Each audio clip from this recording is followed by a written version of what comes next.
राजा दाहिर सेन सिंध के अंतिम हिंदू ब्राह्मण राजा थे जिन्होंने 8वीं शताब्दी की शुरुआत में शासन किया था। भारतीय इतिहास में उन्हें एक साहसी योद्धा के रूप में याद किया जाता है जिन्होंने अरब आक्रमणकारियों के विरुद्ध कड़ा संघर्ष किया। शासन और पृष्ठभूमि। राजा दाहिर का शासनकाल लगभग 663 ईस्वी से 712 ईस्वी तक रहा। उनका साम्राज्य वर्तमान पाकिस्तान के सिंध, बलूचिस्तान और पंजाब के कुछ हिस्सों तक फैला हुआ था। वे राजा चच के पुत्र थे।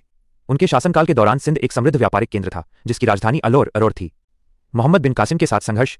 राजा दाहिर के जीवन की सबसे महत्वपूर्ण घटना उमैयद खिलाफत के साथ उनका युद्ध था। इराक के गवर्नर अल हज्जाज इब्न यूसुफ ने अपने सेनापति मोहम्मद बिन कासिम को सिंध पर हमला करने के लिए भेजा। इसके पीछे तात्कालिक कारण समुद्री लुटेरों द्वारा अरब जहाजों की लूट बताया जाता है जिसका हर्जाना देने से दाहिर ने इनकार कर दिया था। अंतिम युद्ध, रावर का युद्ध, 712 ईस्वी। 712 ईस्वी में सिंध की धरती पर भीषण युद्ध हुआ। राजा दाहिर ने अपनी सेना का वीरतापूर्वक नेतृत्व किया। वे एक हाथी पर सवार होकर लड़ रहे थे।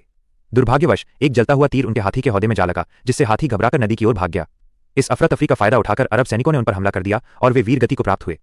ऐतिहासिक महत्व। राजा दाहिर की मृत्यु के बाद उनकी पत्नी रानी लाडी ने भी वीरता दिखाई और आत्मसम्मान की रक्षा के लिए जौहर किया।